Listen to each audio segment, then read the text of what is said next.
Okay, let's dive into something truly fascinating. We're going to unpack a really provocative document, Article 4, from the Constitution of the Meritocratic Republic of Canada. It lays out a vision for medical freedom that is, well, pretty radical, and it really challenges a lot of the ways we think about health today. So here's how we're going to break this down. We're going to follow the logic of the article step by step. We'll start with the individual's right to their own body, then see how that expands out to patients and healers, then to parents, and finally, what it all means for the health of the entire nation.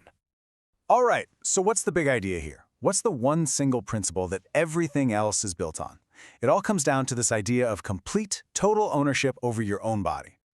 Now, the wording here is really, really important. The document doesn't say it grants you a right. It says you already possess absolute sovereignty. By framing it as something you inherently have, it makes the principle totally non-negotiable right from the get-go. And that sets the stage for everything else. So if that principle is absolute, it means the article has to forbid any kind of coercion. And we're not just talking about government mandates. This means your boss can't require a procedure for your job, you can't be pressured in any way to accept a medical intervention you don't want. The message is simple: your body, your choice, period. No exceptions. And this idea of sovereignty goes all the way down into your very biological materials. We're talking about a ban on taking organs or tissues without your explicit prior consent, even after you die. And if someone violates that, it's not just a minor offense. The text calls it a crime of force against the person. Okay, so if every individual has this absolute sovereignty, what does that mean for the people actually providing the medical care? Well, the next part of the article tackles exactly that, addressing the rights and freedoms of what it calls healers. And this chart really lays it out. Look at how incredibly narrow the government's role is.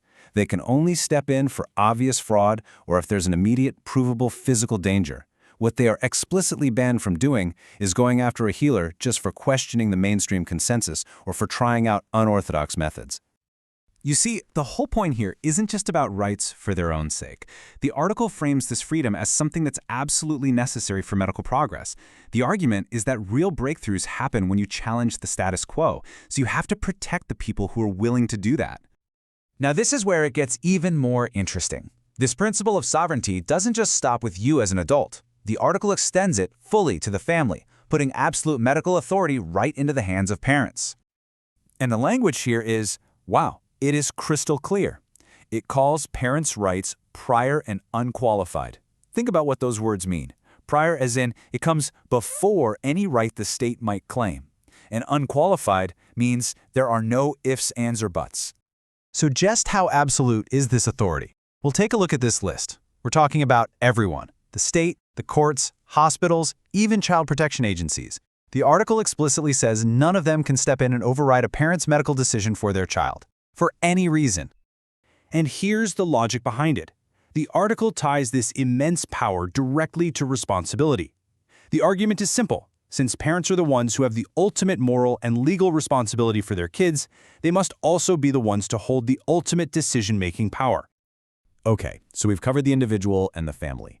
The last piece of this puzzle is the nation as a whole. After setting up all these rights, the article lays out this big, proactive vision for national health.